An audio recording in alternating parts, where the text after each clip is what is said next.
Hello, everyone. Welcome back to another episode of nexifycast. Today's episode, as you can see, is a little bit different than our previous episodes because today's topic is really important to me and I really wanted you guys to be able to see me while I speak about this. But before we delve into today's topic, I really want to mention where I have been. I went to my hometown to attend my cousin's wedding. He got married and we felt really good, and just the environment, the family reunion, it was just so wholesome, and being surrounded by love, music, and my family was just everything I could ever imagine. And I almost forget about the systems we live in. But now I am back, grounded and more fired up than ever. And today's episode is going to be about a truth I lived really deeply. The topic is the inequalities in education. And it is really the time we talk about it. I already mentioned it to you guys, but not in a deep one podcast episode way. So we're going to do this today. So let's start with the reality. The education system in our country and across the world is not built equally, unfortunately. For example, you have students in private international schools learning robotics, preparing for the SAT with elite counselors while getting AP, IB, and all the good stuff. But on the other hand, you have people who study in public schools and don't have access to many resources as private high schoolers or private schoolers do. Unfortunately, this is a barrier in our country and it's not being fixed by anyone. And I unfortunately lived that gap, to be honest, and to just explain it in a sentence. I didn't even know what Common App was until I had to learn it all by myself and just research everything and do everything by myself. And that is not okay. And I think that is just structural inequality. But here's the twist. Inequality in education isn't just about resources. It's also about visibility. It's about being a 14-year-old girl from a public school in Istanbul, sitting in her bedroom at 3 a.m. or Googling how to write a college essay, translating articles, editing resumes while she barely knows how to write. It's not about having a friend going through the same process, not having anyone to say, you got this. It's about surviving in a system that never made room for you. I didn't have SAT prep courses. I didn't even have people who believed I could do it. But I did. I got into University of Michigan, University of British Columbia, and got an interview from my dream school, Stanford University. I built Nexify Lab. I created a life I wasn't supposed to have access to.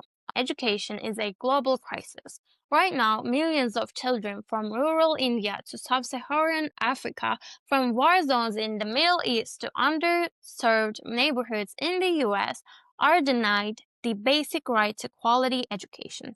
Over 244 million children and youth around the world are out of school, according to the United Nations. That is not a statistic, that is a tragedy. That's a potential being locked away simply because of where someone is born. And even when children are in school, many aren't learning what they deserve to. Some have internet access, laptops, labs, support systems, while others are trying to study under flickering light bulbs in refugee camps and overcrowded public high schools with zero support for their futures. How is this okay? How can we keep pretending that hard work alone is enough to succeed when some children are fighting wars just to get inside a classroom? And I saw someone who got into Dartmouth College, like the Ivy and Ivy did Dartmouth, and they are in Gaza, and unfortunately, they can't go and just cannot get education. Like, how sad this is. You know, how sad this is. There is no equality in education, and we have to fix the gap in this system. So let's be honest, we have romanticized suffering. I had nosebleeds from stress, like my cycle stopped for months. I spent countless nights trying to do five people's jobs so I could write a college essay or an application that might give me a chance in US colleges. That's not empowering. That's a system failing its brightest minds. And it's happening to millions. In our country, Turkey, the inequality shows up in other ways too. You could be a brilliant, artistic, scientific, visionary teenager, but everything is boiled down to a single number: your university entrance exam score.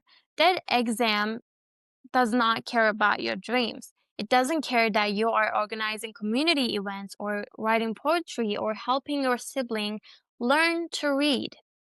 It asks, how well can you memorize a math formula and just perform under pressure? You have 2 days, one score, one shot.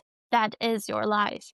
That's soul crushing, and it's everywhere. Even in countries with more holistic systems like United States, it's still unequal. First-gen students, low-income students, immigrant students, students of color, they're underrepresented and undersupported.